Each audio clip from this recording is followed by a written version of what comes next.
நான் சந்திக்கணும் எங்க பிரதமும் எல்லாத்தையும் செயல்படுத்துங்க. வருமானம் வந்தால் தான் நீங்கள் ஏற்கனவே கொடுத்த வாக்குறுதி கூட மற்றொரு தேவைகளை பூர்த்தி செய்யலாம். அதில் காம்ப்ரமைஸ் பண்ணாதீங்க. அதுக்கு தேவையான திட்டங்களை கொண்டு வந்து நீங்கள் அரசாங்கத்திலிருந்து காசு எதிர்பார்க்காத ஒரு கவுன்சிலாக மாறி ஒரு நாட்டுக்கே முன்னதாக வரலாம். அந்த அளவுக்கு நீங்கள் செய்யலாம். பட் அது நிறைய விஷயங்களை கொண்டு வாங்க. குருநாகலுக்கு போனீங்கன்னா மீண்டும் உங்கள் அனைவருக்கும் நன்றியை கூறி எதிராக தொடர்ந்து தொடர்ச்சியாக சேர்ந்து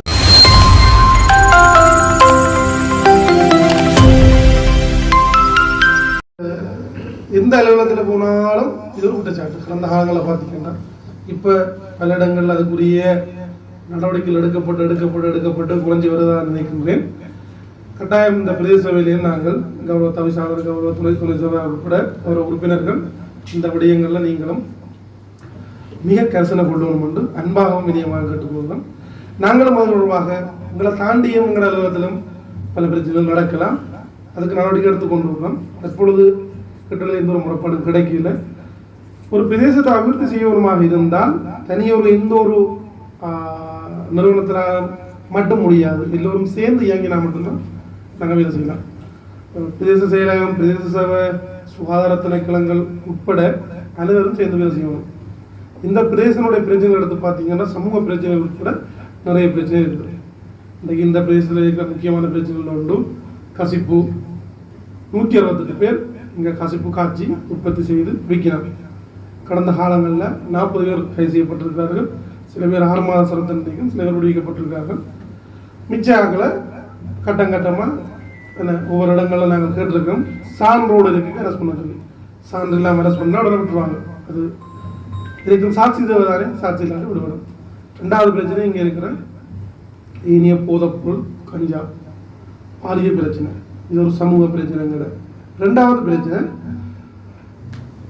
குடும்பங்கள் இருக்கிற பிரச்சனை. வடமாகாணத்தில் இல்லாத அளவுக்கு கிட்டத்தட்ட குடும்ப பிரச்சனைகள் அது உச்சம். இங்கே கணவன் விட்டுட்டு போய் வர திருமணங்கள், பல திருமணங்கள், அல்லது மனைவி விட்டு போய் பல திருமணங்கள், பிள்ளைகளை பார்க்கறது ஆக்கள் இல்லை, சொந்தக்கார அனாத இல்லங்கள் என்று அதிக அளவான பிரச்சனை இருக்குது இந்த புது பிரதேசத்தில். கடந்த கால யுத்தம் காரணமாக யுத்தத்துக்கு உட்பட்ட காலங்களில் பல்வேறு பிரதேசத்தை சேர்ந்த மக்கள் ஒவ்வொரு கிராமங்களிலும் இருந்தபடியாக பக்கத்து வீட்டில் யார் இருக்காங்க கூட தெரியாது. அப்போ சோசல் சமூக ஒரு ஒருங்கிணைப்பு இல்லாமல் போயிட்டு பிரச்சனை, சமூக பிரச்சனை. ஒவ்வொரு திங்களும் பார்த்தீங்கன்னா கிட்டத்தட்ட ஒரு 300 பேர் பிரதேசத்துக்கு வராங்கன்னா 30-40 பேர் இந்த பிரச்சனை தான். விட்டு போய் பார்க்க வழியில் சாப்பாட்டுக்கு பிரச்சனை, சிக்கல் நிலைமை. இது ஒரு பாரபூரமாக தலைவிரித்தாடுது. யுத்தமும் யுத்தத்துக்கு பிறகால இந்த பிரதேசத்தில் பார்த்தீங்கன்னா கிட்டத்தட்ட 2500க்கும் மேற்பட்ட பெண் தலைமத்துவ குடும்பம் இருக்குது. இலங்கையில் அதிக அளவான பெண் தலைமத்துவ குடும்பத்தையும் அங்கவீனமுற்றாக்களை கொண்ட பிரதேச பிரிவு தான் புதுக்குடியிருப்பு. யுத்தத்தினால கிட்டத்தட்ட 316க்கு கிட்ட பெண் தலைமத்துவ குடும்பங்கள் இருக்கும்னா யுத்தம் அல்லாத காரணத்தால மிச்சவளை இருக்கிறாங்க. 3 மடங்கு பெண் தலைமத்துவ குடும்பம். அதிக அளவான சமூக பிரச்சனை இங்கே. அடுத்தது உங்களுக்கு காணி பிரச்சனை. யுத்தத்தில் முழு ஆவணம் குறைஞ்சிட்டு முழு ஆவணத்துக்கு திருப்பி கொடுக்கணும். புது சர்க்குலர் தான் இருக்காங்க, எல்லாருக்குமே திருப்பி கொடுக்குறது. அடுத்த 7 டிவிஷன் புதுக்குடியிருப்பில் இன்னும் ஃபாரஸ்ட்லேருந்து விடுவிக்கல. பழைய ரிசர்வ் கெசட்டில் இருக்குது. கிட்டத்தட்ட விஸ்வமட பிரதேசங்களை சேர்ந்த 7 கிராமங்கள் அதை இப்போ விடுவிக்கிறதுக்குரிய நடவடிக்கைகள் நடக்குது. அதால் நீண்ட காலமாக ஆவணங்கள் கொடுக்கல, பிரச்சனை தீர்க்கப்படாமல் இருக்குது. இதை விட தெரியும் இங்கே வசதியானவர்களும் இருக்கிறாங்க. அதை விட இனிமேல் நல்லா கஷ்டப்பட்டாங்களும் இருக்கிறாங்க. ஒரு நேர சாப்பாட்டுக்கும் கஷ்டமான பல குடும்பங்கள் இருக்குது. கல்வியிலையும் பாரிய பாதித்திருக்கிறாங்க. ரோட்டை பார்த்தீங்கன்னு சொன்னால் மெயின் ரோட்டில் எல்லாம் போடப்பட்டிருந்தாலும் உள் வீதிகளையும் போடப்படலை. எக்கச்சக்கம் ரோட்டு கிடக்கு. எப்படித்தான் நீங்கள் சமாளிக்க போறீங்கன்றது பாரிய சவால். உங்களுக்கு நிறைய ஒரு திட்டம் இருக்கும், இல்லை நிறைய வாக்குறுதிகள் கொடுத்துருக்குங்க, நிறைய வீதிகளை செய்யணும், நிறைய விஷயங்களை செய்யணும். இந்த இடத்துல எங்களுடைய செயலாளர்களும் குறிப்பிட்டிருந்தாங்க.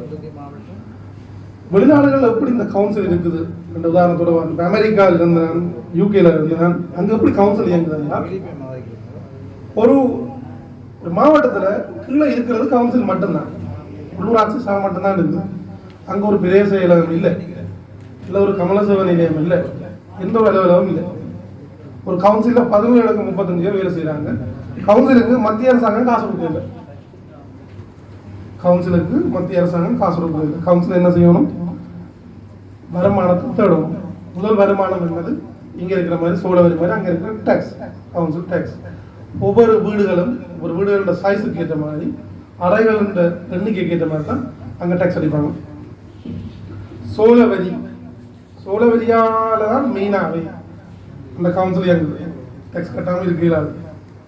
உங்களோட கவுன்சிலில் பார்த்தீங்கன்னா கிட்டத்தட்ட பாரியளவான பிரதேசம் வேல்யூவேஷன் நான் நினைக்கிற நீண்ட காலமாக செய்யப்படாமல் இருக்கலாம். அதை செய்யணும். அதுக்கு நீங்கள் உங்களால் முடிந்த மேல்மட்டத்தில் நானும் கதைச்சு வேல்யூவேஷன் டிபார்ட்மெண்ட்டோட கலந்துரையாடி நீங்கள் வேல்யூவேஷனை முடிச்சிங்கன்னா உங்களோட டேக்ஸை வந்து பயன்பாடுகளை பெருக்கலாம். சின்ன ஒரு உதாரணம், பவுனியா மாநகர சபை போனீங்கன்னா தெரியும். சில பேர் வாக்குறுதியும் கொடுத்துருந்தவே குறைக்கணும் டேக்ஸ். நான் இந்த கட்சியில் எல்லாரும் கோல் பண்ணி சொன்னால் உங்களோட பொருள்கள் எல்லாம் எல்லாம் இதை மட்டும் குறைக்காதீங்க. எங்களுக்கு பார்த்தீங்கன்னா 100 ரூபா டேக்ஸ் வந்தது, இப்போ 10,000 ரூபா வந்துருக்கு. பாதிப்பு இல்லை. டேக்ஸ் இருந்தால் தான் நாங்கள் சபையை நடத்தலாம். வருமானம் இருந்தால் தான் செலவு செய்யலாம். மக்களோட தேவையை பூர்த்தி செய்யணுமா? வருமானம் இருக்கணும். உங்களால் புக்கட்டால் யாருக்கும் போட இல்லாத மத்திய அரசாங்கத்தின் கொள்கை என்ன? வெளிநாடுகள் மாதிரி நீண்ட காலத்தில் உள்ளூராட்சி சபையில் கொடுக்குற நிதியை நிப்பாட்டுறது. என்கிற 2 விதமான அரசாங்க நிறுவனங்கள் இருக்குது.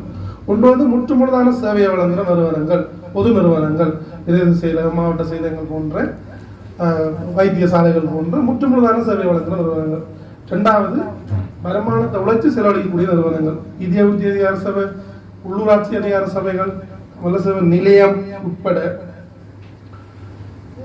எலக்ட்ரிசிட்டி போர்டு, வாட்டர் போர்டு எல்லாருமே வருமானத்தை உழைச்சி செலவழிக்க வேண்டிய ஆக்கள். இவங்களுக்கு ரசீதியாக நிதி வழங்குற இல்லை, வெளிநாடுகளில் வழங்குற இல்லை. அதே கொள்கையைத்தான் எதிர்காலத்தில் கொண்டு போயிடும். நீங்கள் வருமானத்தை கூட்டுவோமா இருந்தால் உங்களுக்கு தான் முழு பவசம் இருக்குது. நீங்கள் எப்படி இருந்தாலும் இந்த வலுவேஷனை செய்து டேக்ஸை கூட எடுக்கும், இது ஒரு வழி. அந்த மாதிரி உங்களுக்கு இனிய வழிகள் நிறைய இருக்கும்.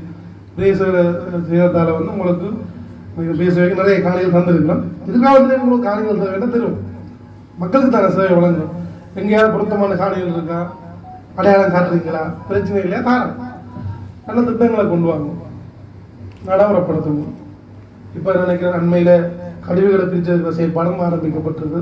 அதை இன்னும் சிறப்பாக நீண்ட நிறைவேறான தன்மையில் நாங்கள் நடைமுறைப்படுத்தணும். இப்படி நீங்கள் ஏனைய ஒரு மயானங்கள் உங்களுக்கு தெரியும், என்ன சொல்ல தேவையில்லை.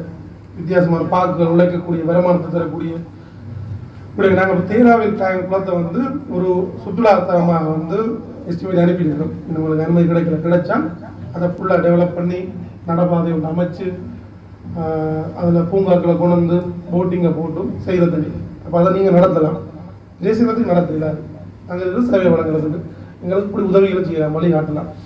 இது மாதிரி இப்போ நிறைய ஏற்றுமதிக்காக நாங்கள் வாழை ஏற்றுமதிக்குரிய திட்டங்கள் கிட்டத்தட்ட ஒரு 1000 பேரை டார்கெட் பண்ணி இதுவரைக்கும் உங்களுக்கு 100 மில்லியன் வந்துட்டு அரசாங்கத்தினுடைய தேராவில் பண்ண அந்த 80 ஏக்கர் 40 ஏக்கரையும் அரை ஏக்கர் படி மக்களுக்கு கொடுக்குறதுக்கும் பயிர் செய்யறதுக்காக யூத்துக்கும் இளைஞர்களுக்கு. அதே மாதிரி அண்ணாண்ட பிரதேசத்தில் வாழை ஏற்றுமதிக்காக ஏற்றுமதிக்குரிய செய்துதான் போகுது. அந்த இடத்துல நீங்கள் இப்படி எங்களுக்கு உதவலாம் என்று நாங்கள் எதிர்காலத்தில் கலந்துரையிடம் தொடர்ந்து நீண்ட காலத்தில் உங்களுக்கு என்ன வகையில் எல்லாம் நாங்கள் உதவி வேணுமோ கண்டிப்பாக உதவுவோம். இந்த மாற்றமும் இல்லை. கிட்டத்தட்ட நிறைய காணி பிரச்சனை வரும் நினைக்கிறேன். கடந்த 5 வருஷத்துல போகக்கூடிய நிறைய பேர் காணியை பிடிச்சிட்டாங்க. கிட்டத்தட்ட 112 பேருக்கு இதுவரைக்கும் வழக்கு போட்டிருக்கோம் இந்த ஒரு மாசத்துல. அப்போ அந்த அவர்கள் எல்லாம் உங்கள்கிட்ட விடுவார்கள். தயவு செய்து அவர்களுக்கு விளங்கப்படுத்தணும் காணி இருக்கிறது மக்களுக்கு. 1512 பேர் எங்களுக்கு காணி இல்லை, வீட்டை குடியிருக்க காணி இல்லைன்னு விண்ணப்பம் தந்துருக்கீங்க. அதுக்கு இங்கே காணி கொடுக்குறாங்க, இங்கே காணி கொடுக்குறாங்க. மேலதிகமாக நிறைய பேர் காணியை பிடிச்சி வச்சிருக்காங்க. காணி இருக்கிறாங்களும் காணியை பிடிச்சி வச்சிருக்காங்க 5 ஏக்கர் 10 ஏக்கர். இப்போ உண்மையிலே காணி முகாமைத்துவம் என்றால் இல்லாதவங்களுக்கு கொடுக்குறதும் கூட கொடுத்தாங்கன்னு எடுக்கணும். எடுக்கத்தான் வேணும், எடுத்தால் தான் கொடுக்கலாம். அதை நீங்கள் எதிர்காலத்தில் கருத்தில் விடணும்னா கட்டாயம் உங்கள்கிட்ட வருவாங்க, 100 வீதம் வருவாங்க. காணியை வழக்கு போட்டுட்டாங்கன்ட்டு எடுத்தால் தான் கொடுக்கலாம். நீங்கள் இல்லை இவைகளுக்கு எடுக்க வேண்டாம்னா காணி இல்லாத நான் இங்கே அனுப்பிவிடுவேன், போய் காட்டிட்டு வாங்குவாங்க. அதையும் நீங்கள் கருத்தில் எடுக்கணும். நீண்ட காலம் சேர்த்துறதுக்கு நிறைய காணி வச்சிருக்கோம், இப்போ அடையாளப்படுத்திருக்கோம், நிறைய காணியை கண்டு வச்சிருக்கோம். பொட்டுசுரான் சந்தைக்கு இங்கால நாங்கள் அந்த இடத்துல வந்து இண்டஸ்ட்ரியல் டெவலப்மெண்ட் எதிர்காலத்தில் நீங்கள் தொழிற்சாலைகளை கொண்டு வாங்க தெரிஞ்சாக்கிட்டு இருந்தால் கதைக்கோ காணிதாரம் தொழிற்சாலையை கொண்டுலாம். உடையாரட்டில் நாங்கள் காணி வச்சிருக்கோம், ரோடுகளில் 6 ஏக்கர் வச்சிருக்கோம். அடுத்தது தைவரத்துக்குள்ள திரும்பி அங்கே ஒரு 20 ஏக்கர் அழைக்க பண்ணி வச்சிருக்கிறோம். திம்பிலியில் எங்களோட 50-100 ஏக்கர் நடக்குது. இதெல்லாமே எதிர்கால பெரிய தொழிற்சாலைகள் திட்டங்களை நீங்கள் கொண்டு வரீங்களா இருந்தால் யாரும் கொண்டு வரலாம். குறிப்பாக பிரதேசம் நீங்கள் இந்த பிரதேசத்தை வளர்க்குறதா இருந்தால் கூட்டிக்கிட்டு வாங்கும். ஏற்றுமதிக்குரிய செயற்திட்டங்களாக இருக்கணும். நிறைய வேலை வாய்ப்புகளை பெருக்கணும். போன கிழமை 5 ப்ரொபோசல் ப்ரொஜெக்ட் பண்ணி அனுப்பினாங்க. ஒவ்வொருத்தரும் 25 பேருக்கு கேட்டிருக்கீங்கன்னா 4 பேருக்கு வேலை வாய்ப்பு. அப்படியான திட்டங்கள் வீட்டுக்குள்ளே இப்போ ஹைட்ராமணி கார்மெண்ட்ஸ் மாதிரி அது ஒரு நல்ல திட்டம். உண்மையிலே சில பேர் விமர்சித்தாலும் 1300 பேருக்கு இந்த பிரதேசத்தில் வேலை கொடுக்குறாங்க. அதையும் தாண்டி இன்றைக்கு கிட்டத்தட்ட 4 மணிக்கு நீங்கள் பஸ் ஸ்டாண்ட் மொழியில் பார்த்தீங்கன்னா பஸ்ஸில் ஒமையாவுக்கு வேலைக்கு போகிறாங்க. இன்னும் எங்களுக்கு நிறைய கம்பெனிகள் இங்கே கொண்டு வரலாம். அப்படியான வாய்ப்புகள் இருந்தால் பாருங்க. நாங்கள் என்னெல்லாம் தெரியுமோ எல்லாம் தெரியும். இந்த பிரதேசத்தோட அபிவிருத்தி என்றது பிரதேசத்தை தாண்டி பிரதேசத்துக்கு தான் இருக்குது. மக்களுடைய உட்கட்டுமான தேவைகளுக்கு நிறைய தேவை இருக்குது. உங்களுக்கு பார்த்தீங்கன்னா எக்கச்சக்க திட்டங்களோடு இருப்பீங்க. முதலாவது நீங்கள் என்ன செய்யணும்னா ஒரு உபாய திட்டங்களெல்லாம் தயாரிக்கணும். ஸ்ட்ராட்டஜிக் பிளான் சொல்கிறது. அதுக்கு நீங்கள் சீராக கலந்துருவாங்கன்னா நல்ல எக்ஸ்பர்ட்ஸை கொண்டு வரலாம். அடுத்த 5 வருஷத்துக்கு என்ன செய்ய போகிறீங்கன்றதுக்கு ஒரு திட்டத்தை தயாரிக்கணும். எல்லாருமே தயாரிக்கணும். நாங்கள் இப்போ ஸ்டார்ட் பண்ணிக்கிறோம். அடுத்த 5 வருஷத்தில் நாங்கள் என்ன செய்ய போகிறோம்ங்கிறது உங்களுக்கு தெரியும். அடுத்த 5 வருஷத்தில் நீங்கள் எந்தெந்த ரோட்டை செய்ய போகிறீங்க, எந்தெந்த சில்ட்ரன் பார்க்க உருவாக்க போகிறீங்க, சுதாரண சொல்லுங்க. அது மாதிரி வேறு என்ன திட்டங்களை கொண்டு போகிறீங்க ஒரு ஸ்ட்ராட்டஜிக் பிளானை உருவாக்கி 5 வருஷம் உங்களோட காலத்துக்குரிய உபாய திட்டங்களை உருவாக்கி அதை அடிப்படையாக வச்சு நீங்கள் ஒவ்வொரு வருஷத்துக்கும் ஆக்ஷன் பிளானை தயாரிக்கணும். செயற்பாட்டு திட்டத்தை அந்த செயற்பாட்டு திட்டத்தின் அடிப்படையில் நீங்கள் காசு அலோகேட் பண்ணுவீங்களா இருந்தால் நிறைய பிரச்சனைக்கு தீர்வு கிடைக்கும். அதுதான் நிச்சயம் அளிக்கும். ஆக்ஷன் பிளான் இல்லாத செயற்பாட்டு திட்டம் உபாய திட்டம் இல்லாத எந்த ஒரு நிறுவனங்களும் வெற்றி அளிக்கிறது. நாங்கள் போகிற பாதை தெரியாது, எங்கே போகிறோம்னு தெரியாது. கேட்பாங்க ட்ரெஷரியிலேருந்து கேட்பாங்க, இந்த வருஷம் நீங்கள் எவ்வளோ காசு கட்டுறீங்க, அடுத்த வருஷம் உங்களுக்கு எவ்வளோ காசு வேணும், அதுக்கு அடுத்த வருஷம் உங்களோட திட்டம் என்னென்னு கேட்டால் உங்களோட திட்டம் இருக்கும். எதிர்காலத்தில் உங்களுக்கு தெரியும் சில மாநகர ஆட்சிகள் வந்து வெளிநாடுகளில் இருக்கிற சில கவுன்சிலோட ஒப்பந்தம் கைச்சாத்திட்டு சில வேலை திட்டங்களை செய்கிறாங்க. உங்களுக்கு நிறைய வாய்ப்பு இருக்குன்னு தெரியும். நீங்கள் அவ்வாறான செயற்பாடு மத்திய அரசாங்கத்தை நம்ம எடுத்து போகலாம். வெளிநாட்டில் இருக்கிற நல்ல கவுன்சிலோட நீங்கள் சைன் பண்ணி அவங்களோட உதவி திட்டங்கள் எடுக்கலாம். ஸோ அதுக்கு உங்கள்கிட்ட உபாய திட்டம் ஸ்ட்ராட்டஜிக் பிளான் இருக்கணும். அதுக்குரிய அனுமதி எடுத்து நீங்கள் டெவலப் பண்ண போகலாம். மற்றது அன்றைக்கி எல்லாரும் ஒற்றுமையாக இருப்பீங்க. இந்த சபை ஒரு உயரிய சபை வளர்ச்சி அடைவமாக இருந்தால் நாங்கள் எல்லாரும் ஒற்றுமையாக இருக்கணும். இந்த சமூகத்தில் நிறைய பிரச்சனை இருக்கும். மற்றது நிறைய விஷயங்களை கற்றுக்கொள்ளலாம், தேடுங்கோ, வளர்ச்சி அடைங்க. எங்களால் என்னெல்லாம் உதவி செய்யணுமோ எல்லாம் நீங்கள் அதில் எந்த லிமிட்டும் இல்லை. சட்ட ரீதியாக வந்து என்ன செய்யணுமோ எல்லாம் நாங்கள் செய்வோம். 100% புறநோக்கில் இப்போ இந்த பேசுவை வழங்குவோம் என்று கூறிக்கொண்டு நாங்கள் கதைக்கு இன்னும் பல மனிதியாக நாங்கள் கதைக்கலாம். ஆனால் எல்லோரும் கதைத்துள்ளார். இருந்தாலும் நான் ஒரு சில விடயங்கள் எங்களுடைய துறை சார்ந்ததாக, அதாவது சுகாதார திணைக்களம் சார்ந்ததாக சில விடயங்களை நான் உங்களோடு பகிர்ந்து கொள்ள விரும்புகின்றேன். அந்த வகையிலே நான் நினைக்கிறேன் இதில் நிறைய முகங்கள், எனக்கு தெரிந்த முகங்கள், இந்த உங்களோட சபை தெரிவாக்கிய உறுப்பினர்களிலே நிறைய பேர் எனக்கு தெரிந்த முகங்கள், அவர்களோடு கடந்த காலங்களில் பணியாற்றி இருக்கின்றேன். அந்த வகையிலே மீண்டும் நாங்கள் உங்களோடு சேர்ந்து பணியாற்றுவதில் மிகவும் மகிழ்ச்சியாக இருக்கின்றோம். என்று சொன்னால் நிறைய பிரச்சனைகள் உங்களுக்கு தெரியும். உங்களுக்கு நிறைய பிரச்சனைகள், சவால்கள் வழங்கப்பட்டிருக்கின்றது. மக்களால் தெரிவு செய்யப்பட்ட பிரதிநிதிகள். அந்த வகையிலே மக்கள் நிறைய எதிர்பார்க்கிறார்கள். தற்போதைய நிலைமைகளில் பார்த்தீங்கன்னு சொன்னால் நிறைய பிரச்சனைகளை மக்கள் உங்கள் முன் தந்திருக்கிறார்கள். அதே போல் அவர்கள் திருப்ப கேட்கக்கூடிய உரிமைகளும் அவர்களுக்கு இருக்குது. ஆகவே நீங்கள் அதற்கு நாங்கள் உங்களுடைய பணிகளை திறம்பட செய்ய வேண்டும் என்று நான் இந்த இடத்திலே கேட்டுக்கொள்கின்றேன். அந்த வகையிலே நாங்கள், அதாவது சுகாதார திணைக்களம் சார்பாக நாங்கள் உங்களுக்கு எந்த வகையான ஒத்துழைப்புகளை வழங்க முடியுமோ அவ்வளவுக்கு நாங்கள் எங்களுடைய ஒத்துழைப்புகளை வழங்கக்கூடியதாக இருக்கும். நிறைய எங்களுக்கு இடையிலேயே நிறைய ஈடுபாடுகள் இருக்கும், நிறைய நடவடிக்கைகள் செய்ய வேண்டியிருக்கும். அதற்கு நாங்கள் ஒத்துழைப்பு வழங்குவோம். மற்றும்படியாக நான் இதில் கூற வேண்டும், நிறைய தற்போதைய நிலைமைகளில் பார்த்தீங்கன்னு சொன்னால் நிறைய சபைகளாக இருக்கலாம், டிசிசி மீட்டிங்காக இருக்கலாம், அல்லது பொலிட்டிக்கல் சார்ந்த கூட்டங்களாக இருக்கலாம். எல்லா கூட்டங்களிலுமே இந்த கூடுதலான நேரம் வந்து செலவழிக்கப்படுறது என்னத்துக்குன்னு சொன்னால் தேவையற்ற விடயங்களை டிஸ்கஸ் பண்ணுறதுக்கு. அதுக்கு தான் உண்மையான நிறைய டைம் வந்து ஸ்பெண்ட் பண்ணாங்க. நீங்கள் பார்த்தால் தெரியும், நாங்களும் நிறைய டிசிசி மீட்டிங்களுக்கு போயிருப்போம், நிறைய கூட்டங்களில் கலந்து கொண்டிருக்கின்றோம். ஆனால் அதில் கதைக்க வேண்டிய விடயங்களை தவிர்த்து தேவையில்லாத விடயங்களுக்கு நிறைய டைம் ஒதுக்குறதால எங்களை செய்ய வேண்டிய நடவடிக்கைகளை நாங்கள் விட்டுட்டு போகிற சந்தர்ப்பங்கள் நிறைய இருக்குது. ஆகவே இதில் என்னன்னு சொன்னால் எங்களோட பிரதேசம் அல்லடிக்கு எங்களோட மாவட்டம் அபிவிருத்தி செய்யப்பட வேண்டும், அல்லடிக்கு எல்லா இதுகளையும் நாங்கள் முன்னேற்ற வேண்டும் என்று நாங்கள் நினைத்து கொண்டுமாக இருந்தால் நிச்சயமாக உங்களுக்குள்ள ஒற்றுமை இருக்கணும். அதாவது கூடுதலாக நான் நினைக்கிறேன், நீங்கள் எல்லாரும் ஒரே இதை சேர்ந்தவர்களாக இருக்கின்றபடியால் நிறைய கன்ஃப்ளிக்ட் உங்களுக்குள்ள வராது. ஆனால் இருந்தாலும் சில சந்தர்ப்பங்களிலே ஒவ்வொரு ஏரியாவுக்கு ஏற்ற மாதிரி உங்களோட பிரச்சனைகள் வந்து தேவைகள் இருக்கும். அதற்கு நாங்கள் நிறைய கன்ஃப்ளிக்ட் வர சந்தர்ப்பங்கள் வாரது. கடந்த காலங்களிலே நாங்கள் நிறைய கேள்விப்பட்டிருக்கின்றோம். அப்படி நிறைய பிரச்சனைகள் உங்களோட சபைகளுக்குள்ள வார சந்தர்ப்பங்கள் இருக்கு. ஆகவே தயவு செய்து நீங்கள் அந்த தேவையற்ற விஷயங்களுக்கு உங்களுக்கு நேரம் ஒதுக்குறதை தவிர்த்து தேவையான விடயங்களுக்கு நேரம் ஒதுக்கி ஆக்கப்பூர்வமான சில முடிவுகளை எடுத்து அதை நீங்கள் நடைமுறைப்படுத்துவீர்களாக இருந்தால் இந்த சபை வந்து நாங்கள் நிச்சயமாக ஒரு நல்ல நிலைமைக்கு கொண்டு வரலாம். ஆகவே இதுதான் என்னுடைய முக்கியமான ஒரு உங்களுக்கு தர வேண்டிய விடயமாக இருக்கும். ஆகவே தேவையில்லாத விடயங்களை தயவு செய்து டிஸ்கஸ் பண்ணாமல் தேவையான விடயங்களுக்கு தண்ணுவோம். இதில் நான் ஒரு சில விடயங்கள் எங்களுடைய சுகாதாரம் சார்ந்த விடயங்களை நான் இதில் சொல்ல வேண்டியிருக்கும். முக்கியமாக எங்களுடைய பிரதேசம் வந்து ஒரு மாவலஸ், அதாவது ஒரு வித்தியாசமான ஒரு ரேபிட் சேஞ்சை வந்து எதிர்பார்க்கிற ஒரு பிரதேசமாக இருக்கின்றது. அதாவது உங்களுக்கு தெரியும், எங்களோட பிரதேசம் வந்து கடைகள் நிறைய இருக்குது, டவுன் ஏரியா ரேபிடாக டெவலப் ஆகி கொண்டு இருக்குது. அப்படி நிறைய மாற்றங்கள், பில்டிங்கள் பார்த்தீங்கன்னா நிறைய கட்டடங்கள் கட்டப்பட்டு கொண்டிருக்கிறது, வீடுகள் நிறைய கட்டப்பட்டு கொண்டிருக்கின்றது. அப்படி நிறைய ஒரு மாவலஸ் ஒரு வித்தியாசமான ஒரு மாற்றம் வந்து எங்களோட புதுப்பிடிப்பு பிரதேசத்தில் ஏற்பட்டு கொண்டிருக்கின்றது. உங்களுக்கு தெரியும், அவ்வாறு ஏற்படுகின்ற போது நிச்சயமாக உங்களுக்கு தெரியும் சவால்களுக்கும் அதுக்கேற்ற வகையில் நிறைய பிரச்சனைகள் உருவாக்கும் என்றது உங்களுக்கு தெரியும். ஆகவே அந்த வகையில் அதற்கு நாங்கள் எங்களுடைய சுகாதாரம் சார்ந்த பிரச்சனைகளை சரியான முறையில் கையாள வேண்டிய ஏற்படும். அதில் முக்கியமாக நான் சொல்ல வேண்டிய விடயம் வந்து ஒன்று வந்து எங்களுடைய முக்கியமாக 2 மார்க்கெட் வந்து எங்களுடைய பிரதேசத்தில் இருக்குது. புதுக்குடியிருப்பு மார்க்கெட்டும் அதே போல விஸ்வமடு மார்க்கெட் இருக்குது. இது எல்லாருக்கும் தெரிந்த விடயங்கள். மக்கள் தொகை கூடுகின்ற போது அல்லாட்டிக்கு தேவைகள் ஏற்படுகின்ற போது இந்த மார்க்கெட் எல்லாம் டெவலப் ஆகி கொண்டு போகும். அதுக்கேற்ற வகையில் நாங்கள் அந்த வசதிகளை மேம்படுத்த வேண்டி வரும். இது கூட டார்கெட்டாக இருக்கும், நான் நினைக்கிறேன் உங்களோட பிளான்ல இருக்கும். ஆனால் இருந்தாலும் கூட மக்கள் முகம் சுளிக்கிற இடமாகவும் மக்கள் அதை வந்து ஒரு வித்தியாசமான இடமாகவும் பார்க்காத வகையில் அந்த மார்க்கெட்டை நீங்கள் மாற்றியமைக்க வேண்டும் என்றதை என்னுடைய ஒரு வேண்டுகோளாக நான் இதில் முன்வைக்க விரும்புகிறேன். உங்களோட சபையில் முக்கியமான விடயமாக எடுக்கணும். ஏன்னா இது எங்களுடைய சுகாதாரம் சார்ந்த பிரச்சனைகள் வாருவது பிரதானமான இடம். ஆகவே மக்கள் நிறைய தரம் எங்களுக்கு இது சம்பந்தமான முறைப்பாடுகளை முறையிடுகிறார்கள்.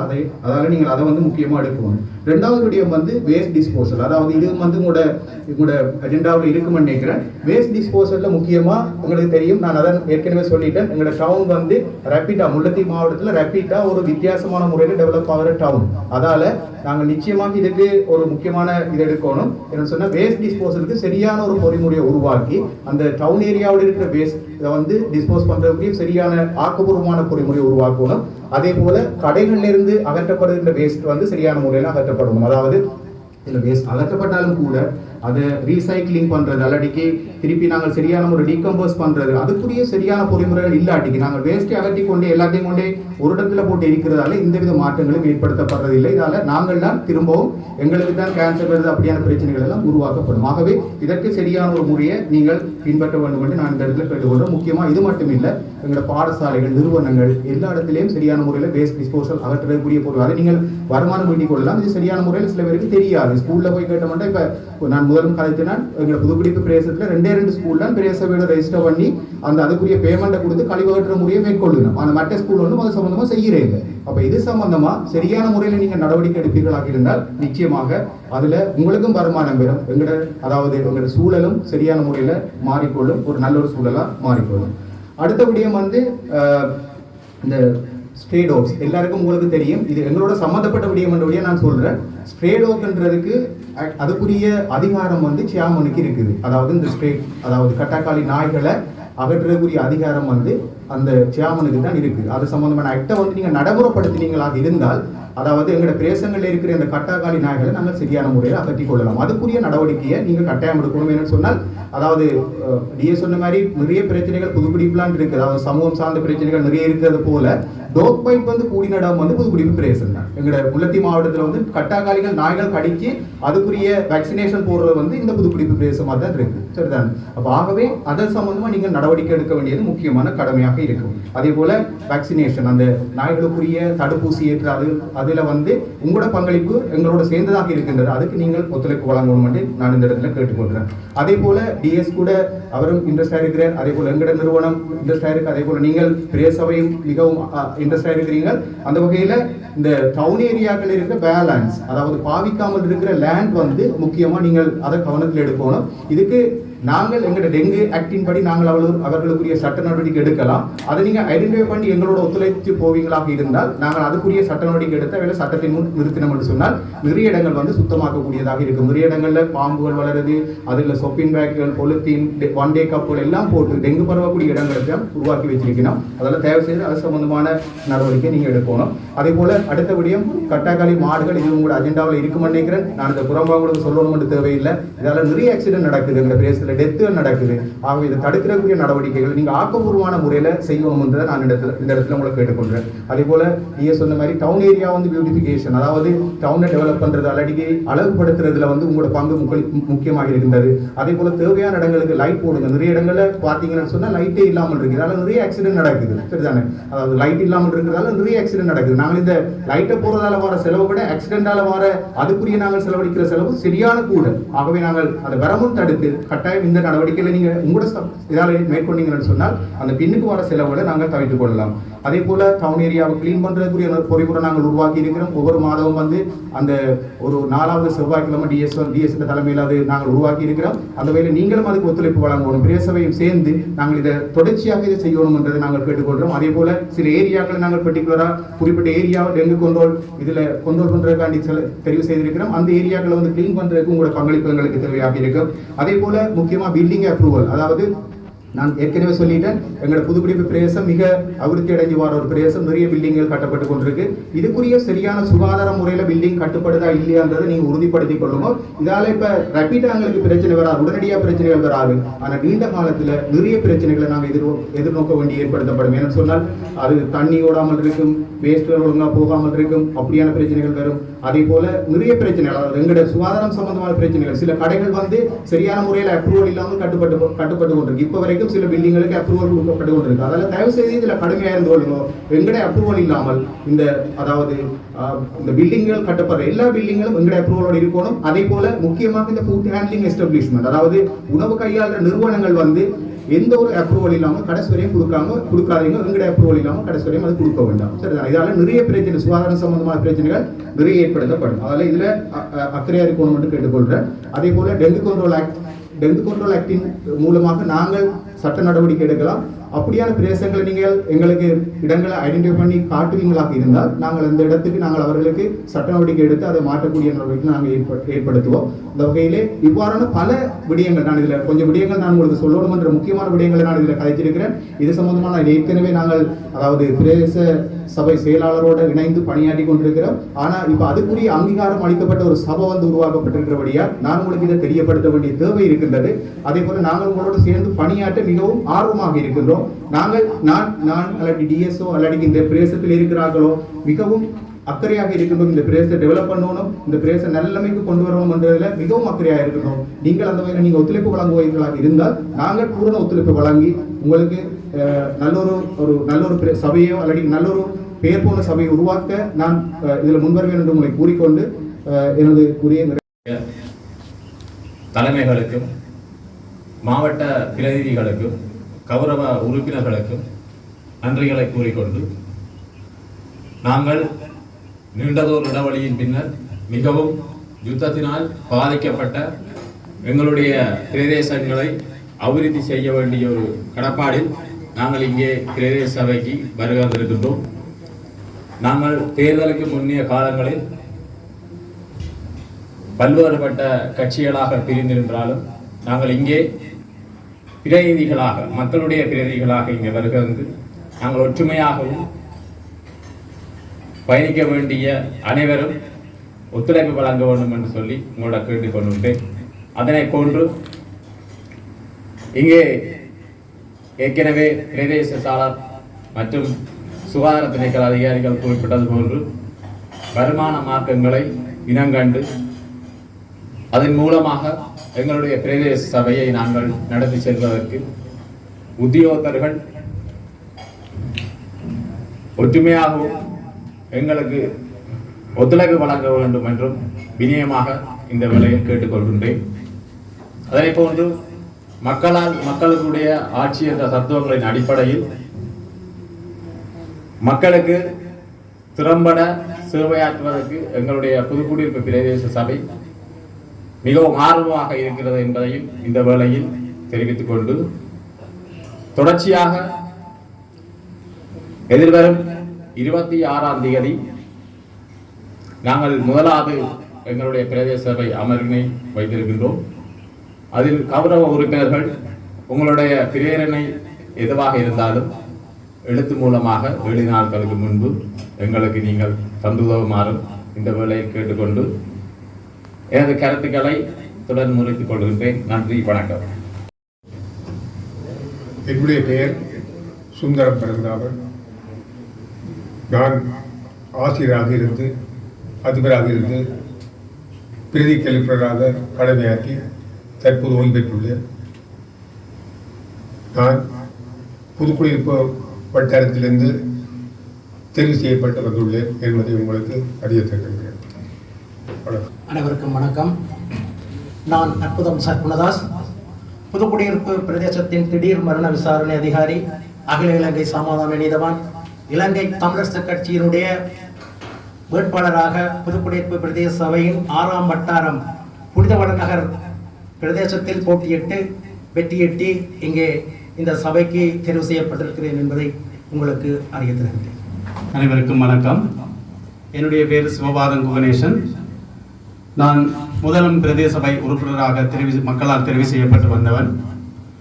சமாதான நீதவான், புதுக்குடியிருப்பு வர்த்தக சங்கத்தினுடைய செயலாளர் ஆக கடமையாற்றி கொண்டிருக்கின்றேன். என்னுடைய வட்டாரத்திலிருந்து மீண்டும் ஒரு முறை தெரிவு செய்து அனுப்பிய மக்களுக்கு எனது நன்றிகளை கூறி விடைபெறுகிறேன். அனைவருக்கும் இனிய வணக்கம். எனது பெயர் குமாரவேல் அகிலன். நான் ஒரு சமாதான நீதவானாகவும் மக்களுக்காக சமூக பணியினை ஒரு நீண்ட காலமாக பணியாற்றி கொண்டிருந்த நான் தற்போது தபாலக ஊழியராகவும் கடமையாற்றி கொண்டிருக்கின்றேன். உண்மையிலே பல சவால்களுக்கும் மத்தியில் நாங்கள் இந்த தேர்தலை முகங்கொண்டு உண்மையிலே இலங்கை தமிழரசு கட்சி வன்னி தேர்தல் தொகுதியிலே அதிகூடிய வாக்குகளை பெற்று புதுக்குடியிருப்பு பிரதேச சபையை தனி ஆட்சி அமைப்பதற்கு வாக்களித்த புதுக்குடியிருப்பு பிரதேச வாழ் மக்கள் அனைவருக்கும் இதயபூர்வமான நன்றிகளை தெரிவித்துக் கொள்வதோடு எனது வட்டாரம் விஸ்வமடு, வள்ளூர்புரம், மாணிக்கபுரம், இளங்கபுரம், தேராவல் கிராமங்களை சேர்ந்த பாரதிபுர வட்டாரம் உண்மையிலே என்னை வெற்றியடைய செய்ய வாக்களித்த அனைத்து மக்களுக்கும் இதயங்கனிந்த நன்றிகளை கூறி விடைபெறுகிறேன். நன்றி, வணக்கம். அனைவருக்கும் வணக்கம். என்னுடைய பெயர் சதாசிவம் சத்யசுதர்ஷன். எனக்கு இது 2வது தடவையாக நான் பிரதேச சபைக்கு வந்திருக்கின்றேன். கடந்த காலத்தில் நான் 5 வருடம் பிரதேச உறுப்பினராக இருந்திருக்கின்றேன். உண்மையிலே பிரதேச செயலாளர், சுகாதார வைத்தியர், புதுக்குடியிருப்பு பிரதேசத்தினுடைய இருவரும் கருத்தின் அடிப்படையில் நான் ஒரு சிறிய விடயத்தை இதில் ஞாபகப்படுத்த விரும்புகின்றேன். உண்மையிலேயே புதுக்குடியிருப்பு பிரதேச சபை என்பது 2 பிரதேச செயலகங்களை கொண்ட ஒரு பிரதேச சபை. இவர்களுடைய கருத்து முழுமையாக புதுக்குடியிருப்பு சார்ந்ததாக இருந்தால் இதை நீங்கள் பிரதேசவாதமாக எடுத்துக்கொண்டால் தயவுசெய்து மன்னித்து விடுங்கள். உண்மையிலே நாங்கள் 2 பிரதேச செயலகங்களுக்கும் சரிசமமான அபிவிருத்திகளை நாங்கள் மேற்கொள்ள வேண்டும் என்பது எங்களுடைய தலையாய ஒரு கடமையாகும். உண்மையிலேயே அதை நோக்கித்தான் நாங்கள் செல்ல வேண்டும். இந்த பிரதேச சபைக்கு தெரிவாக இருக்கின்ற 22 உறுப்பினர்கள், நான் நினைக்கிறேன் 10 உறுப்பினருக்கு மேல் அதிகமாக ஒட்டுசுடான் பிரதேசத்தை சேர்ந்தவர்களும் வந்திருக்கின்றார்கள். நாங்கள் 2 பிரதேச செயலகங்களுக்கும் உரிய எங்களுடைய செயற்பாடுகளை பிரித்து சம அளவில் வழங்க வேண்டும். எதிர்காலங்களில் எங்களுடைய பிரதேச சபை 2 பிரதேச சபைகளாக பிரிப்பதற்குரிய நடவடிக்கைகளை நாங்கள் தொடர்ந்து எதிர்காலங்களில் முயற்சி எடுக்க வேண்டும். கடந்த 5 வருடங்களில் நாங்கள் அதற்குரிய முயற்சிகளை எடுத்திருந்தோம். நான் நினைக்கிறேன் அது ஓரளவுக்கு எங்களுடைய வேலை திட்டங்கள் சென்றோன்றது பிரதேச சபை பிரிப்பதற்குரியது. இந்த 4 வருடங்கள் முடிகிற காலப்பகுதிக்குள் எங்களுடைய பிரதேச சபையை 2 பிரதேச சபைகளாக பிரிப்பதற்கு நாங்கள் முடிந்தளவு முயற்சிகளை எடுக்க வேண்டும். மீண்டும் என்னுடைய ஒட்டுசுடான் பிரதேசம் சார்ந்து நான் பிரதேசவாதமாக இருந்தால் மன்னித்து விடுங்கள். உண்மையிலேயே ஒவ்வொருத்தரும் அவர்களுடைய பிரதேசத்தை அபிவிருத்தி செய்ய வேண்டும் என்ற நோக்கத்தில் தான் இந்த இடத்துக்கு வந்திருக்கின்றார்கள். ஐக்கிய மக்கள் சக்தி சார்பில் எங்களுக்கு கிடைத்த ஒரே ஒரு ஆசனம், அந்த ஆசனத்தில் ஒட்டுசுடான் பிரதேசத்தில் இருந்தவருக்கு தான் வழங்கியிருக்கிறார்கள். ஆனால் எங்களுடைய சேவை தேவையின் அடிப்படையில் எல்லா பிரதேசங்களுக்கும் சென்றடைய வேண்டும் என்பதுதான் எங்களுடைய ஒரு காலங்களில். கடந்த பிரதேச சபை இருந்த காலப்பகுதியில் கட்சி சார்ந்து சில செயற்திட்டங்கள் நடைபெற்றது நாங்கள் கண்கூடாக பார்த்திருந்தோம். உண்மையிலேயே கட்சி சார்ந்து செயற்படாமல் தேவை இருக்கிற இடங்களுக்கு சேவைகளை செய்ய வேண்டும் என்பதுதான் என்னுடைய ஒரு வேண்டுகோளாக இருக்கின்றது. நன்றி. அனைவருக்கும் வணக்கம். எனது பெயர் தர்மலிங்கம் தர்மதவன். கடந்த 25 வருட காலமாக புதுக்குடியிருப்பு தபாலகத்தில் வேலை செய்து தற்பொழுது 5 வருட சம்பளமற்ற விடுமுறையில் இருக்கின்றேன். நான் புதுக்குடியிருப்பு மத்திய வட்டாரத்தில் தமிழரசு கட்சி சார்பாக தேர்வாகி உறுப்பினராக இருக்கிறேன். நன்றி. இனிய காலை வணக்கம். என்னுடைய பேர் சின்னத்துறை வேதவனம். நான் ஒட்டுசுட்டான் பிரதேச செயலாளர் பிரிவு பண்டாரவன்னி வட்டாரத்தில் இருந்து தெரிவு செய்யப்பட்டு, அதிலும் நான் சொல்ல வேண்டும், விகிதாசார அடிப்படையிலான தெரிவிலே தெரிவு செய்யப்பட்டு இங்கே வந்திருக்கிறேன்.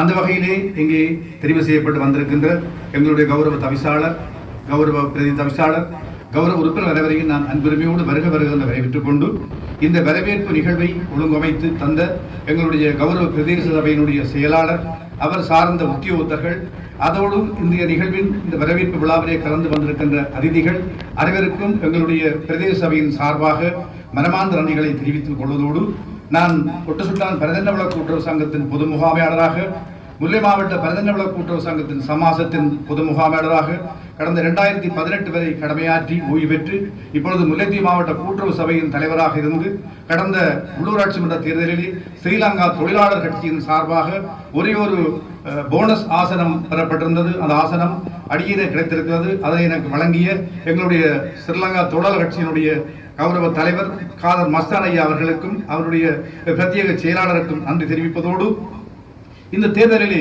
எங்களுக்கு வாக்களித்த அன்பார்ந்த மக்களுக்கு என்னுடைய மனமார்ந்த நன்றிகளை தெரிவித்துக் கொண்டு, அவருடைய இலக்கை நிச்சயமாக ஈடேற்றுவதற்காக உழைப்போம், அனைவரும் ஒற்றுமையாக செயல்படுவோம் என்று கூறி வாய்ப்புக்கு நன்றி கூறி விடைபெறுகின்றேன். நன்றி, வணக்கம். அனைவருக்கும் வணக்கம்.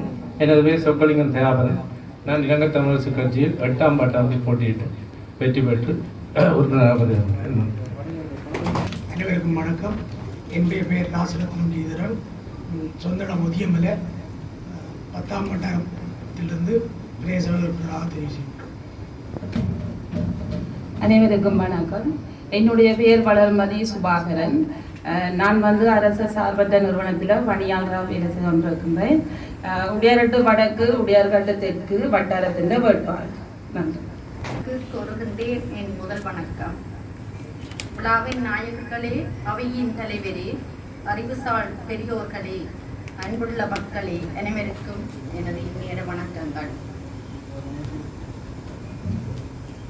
சாவல் தமிழ் படைத்து சாக வேண்டும், எந்த சாம்பலிலும் தமிழக வந்து வேக வேண்டும் எனும் சுந்தர தமிழான் தமிழுக்கு தலை சாய்த்து எனது கருத்தை தொடங்குகின்றேன். எனது பெயர் ஜீவேஸ்வரன் ராதிகா.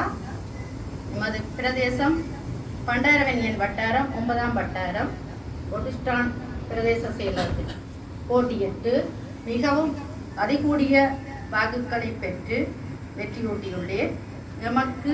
எம்மை வெற்றியிட செய்த அன்பான மக்களுக்கு மீண்டும் மீண்டும் தலை சாய்த்து எனது உரையை நிறைவு செய்கின்றேன். நன்றி, வணக்கம். போட்டியிட்டு கிழக்கு வட்டத்திலே போட்டியிட்டு நான் போனஸ் அடிப்படையிலே தெரிவு செய்யப்பட்டிருக்கின்றேன். எனது பெயர் ஸ்ரீதரன் பிஜிதரன். நன்றி. இங்கே வருகின்றிருக்கக்கூடிய சிறப்பு அதிதிகள் மற்றும் கௌரவ தவிசாளர், உபதவிசாளர், ஏனைய உறுப்பினர்கள் மற்றும் இங்கே வருகின்றக்கூடிய அனைவருக்கும் இந்நேரத்திற்குரிய அன்பு கலந்த தமிழ் வணக்கங்கள். நான் நவரத்னம் தர்ஷன் கச்சிலைமடுவில் இருந்து ஜனநாயக தமிழ் தேசிய கூட்டணி சார்பாக இங்கே தெரிவு செய்யப்பட்டு வந்திருக்கின்றேன். தற்பொழுது முத்தையன்கட்டு வலதுகரை மகா வித்தியாலயத்தினுடைய பிரதி அதிபராக கடமையாற்றி கொண்டிருக்கின்றேன். இந்த சபைக்கு எங்களை அழைத்து வரவேற்பு நிகழ்வை செய்த இந்த பிரதேச சபையினுடைய செயலாளர் மற்றும் இங்கே வருகிறது எங்களுக்கான பல்வேறு ஆலோசனைகளை வழங்கிய சிறப்பு அதிதிகள், இங்கே வருகின்றிருக்கக்கூடிய எங்களை உற்சாகமூட்டுவதற்காக வருகின்றிருக்கக்கூடிய ஏனைய உறுப்பினர்கள், எங்களோடு சேர்ந்து பயணிக்கக்கூடிய இந்த புதுக்குடி பிரதேச சபையிலே பணியாற்றி கொண்டிருக்கிற உத்தியோகத்தர்கள், உங்கள் அனைவருக்கும் நான் என்னுடைய மனமார்ந்த நன்றிகளை கூறிக்கொண்டு, எங்களை தெரிவு செய்து அனுப்பிய மக்களுக்கான ஒரு உன்னதமான சேவை ஆற்றுவதற்கு நாங்கள் இங்கே வருகின்றிருக்கின்றோம். அந்த சேவையை நாங்கள் திறம்பட ஆற்றுவதற்காக, எங்களுடைய சேவை மென்மேலும் வளர்வதற்காக உங்களுடைய ஆலோசனைகளையும் வழிகாட்டல்களையும் தொடர்ந்து எங்களுக்கு வழங்க வேண்டும் என கூறி, இந்த இடத்தில் என்னை அறிமுகப்படுத்துவதற்கான வாய்ப்பை ஏற்படுத்தி தந்த இந்த நிகழ்வின் ஒழுங்கமைப்பு குழுவுக்கு நன்றி கூறி விடைபெறுகிறேன். நன்றி. அனைவருக்கும் வணக்கம். என்னுடைய பெயர் செல்வரத்னன் தனஞ்சயன். நான் திருமுருவண்டி வட்டாரத்திலே இலங்கை தமிழரசு கட்சியின் சார்பிலே போட்டியிட்டு வெற்றி பெற்றிருக்கின்றேன். திருமுருவண்டி கிராமத்திலே பல பொது அமைப்புகளிலே மக்களுக்கான சேவைகளை செய்து கொண்டிருந்தேன். அந்த வகையிலே தமிழரசு கட்சியின் சார்பிலே போட்டியிடுமாறு நமது பொது அமைப்புகள் அனைவரும் ஒருமித்த கோரிக்கைக்கு அமைவாக அந்த போட்டியில் கலந்து கொண்டு இன்றைக்கு பிரதேச சபை உறுப்பினராக தெரிவு செய்து இந்த இடத்துக்கு வந்திருக்கின்றேன். எனவே எமது பொது அமைப்புகளின் கோரிக்கை, எமது மக்களின் அபிலாசைகள் அனைத்தையும் பூர்த்தி செய்கிற வகையிலே எங்களுடைய சேவை இந்த பிரதேச சபைக்கு நிச்சயம் இருக்கும். எமது வட்டார தொண்டர்களும் எமது கிராம மக்களும் என்றைக்கும் இந்த பிரதேச சபையின் ஒட்டுமொத்த சேவைக்கும் தோள் கொடுப்பதற்கு தயாராக இருக்கின்றார்கள். எனவே அந்த மக்கள் அனைவருக்கும் இந்த இடத்திலே நன்றியை தெரிவித்துக் கொள்வதோடு, வாக்களித்த அனைவருக்கும் நன்றியை தெரிவித்து, மற்றும் இந்த பிரதேச சபை உறுப்பினர்கள், பணியாளர்கள், அதிகாரிகள், உண்மையிலே இதுவரைக்கும் நாங்கள் பார்த்து கொண்டிருக்கின்ற எல்லா சூழ்நிலையிலும் மிகவும் சவால்களுக்கு மத்தியில் தான் சேவை செய்து கொண்டிருக்கின்றார்கள். அதை நாங்கள் ஏற்கனவே கண்ணூடாக கண்டிருக்கின்றோம். எனவே எங்களுடைய சேவையின் ஊடாக அவர்களுடைய வேலைப்பளவும் நாங்கள் நிச்சயம் குறைப்பதற்காக இருக்கின்றோம். எனவே அனைவரும் ஒன்றிணைந்து பயணித்து இந்த உண்மையான மக்களுடைய அபிலாசைகளை நாங்கள் தீர்த்து வைப்பதற்கும், அனைவருடைய இந்த நாங்கள் வேலைப்பளுக்கள், அதாவது அதிகமான வேலைப்பளுக்களை இந்த பிரதேச சபையின் ஊடாக பங்கிட்டுக் கொள்வதற்கு முடியும்.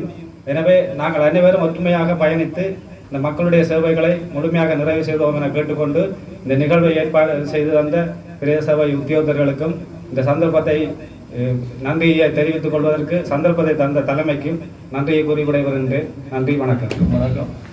எனது பெயர் கதிர்காமி வி. சுதாகரன்.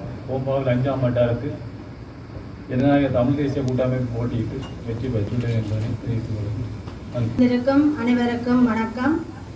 எனது பெயர் முருகநேசன் காயத்ரி தேவி. புதுக்குடியிருப்பு 7ஆம் வட்டாரத்தில் வேட்பாளராக தேசிய மக்கள் சக்தியின் ஊடாக போட்டியிட்டு இன்று தேசிய பட்டியல் சார்பாக இந்த இடத்திலே வருகை தந்திருக்கின்றேன். இந்த இடத்திற்கு என்னை அனுப்பி வைத்த தேசிய மக்கள் சக்தி தலைவர் அனுரகுமார திசாநாயக்க அவர்களுக்கு இந்த நேரத்தில் நான் அவருக்கு நன்றியை தெரிவித்துக் கொண்டு, இந்த இடத்துல நான் எந்தவித வேறுபாடுகளும் இல்லாமல் இந்த பிரதேச சபை உறுப்பினர்களோடு சேர்ந்து பயணிக்க நான் இன்று தயாராக உள்ளேன் என்பதனை உங்களுக்கு மத்தியில் தெரிவித்துக் கொண்டு நன்றி, வணக்கம். நான் முப்புற வட்டாரத்தில் சுயேட்சை குழுவில் போட்டியிட்டு போனஸில் தெரிவு செய்து வச்சுருக்கேன். எனது பெயர் முகுந்தன் கஜேரி. என் பேர் மாயகிருஷ்ணன் புஷ்பகிருஷ்ணன்.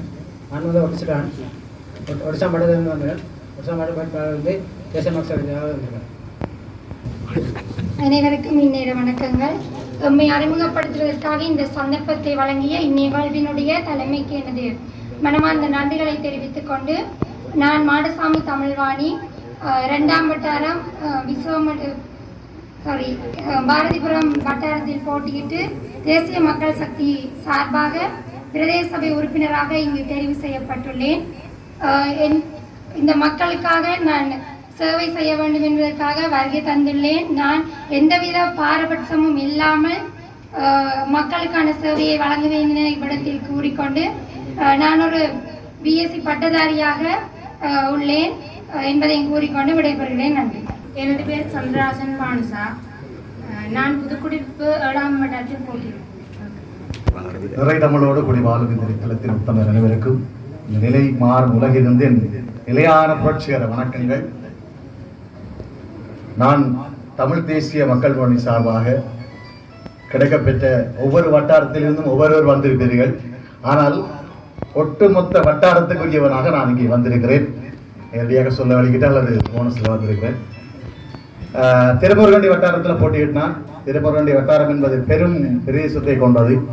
மாங்குளம், பரிக்கங்குளம், கிளவுங்குள மக்களின் வெற்றி வாக்குகளோடு, திருமுருகண்டி இந்துபுர மக்களின் ஆதரவோடு, ஒட்டுமொத்த மக்களுடைய உறுதுணையோடு, என்னுடைய சக வேட்பாளர்களுடைய ஒற்றுமை பலத்தோடு இந்த இடத்தில் தொடர்ந்து வருகின்ற 4 வருடங்களும் என்னுடைய மக்களுக்காக செவரே பணியாற்றுவேன் என்கின்ற உறுதிமொழியை தெரிவித்துக் கொண்டு, சுதர்சன் சொன்னது போல அதே நோக்கம் அந்த எண்ணப்பாடு வழியாக பிரதேச செயலாளர் பேசுகிற பொழுது இருந்தது.